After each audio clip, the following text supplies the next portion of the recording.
One of the most common questions we get regarding core workout is if you should be biasing more static based exercises like a plank or a side plank, or more dynamic movements, for example banded rotations or crunch based exercises like a kneeling crunch.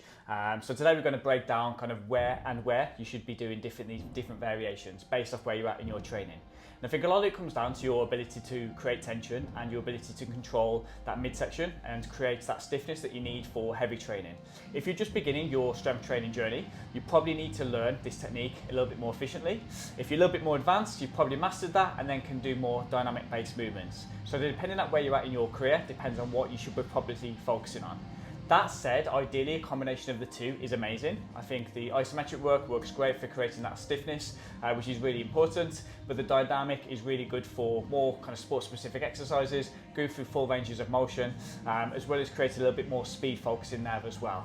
So if you're just starting out on your strength training, I would definitely focus more on your isometric movements. Really work on that stiffness that you need, which is going to translate more to your heavy lifting.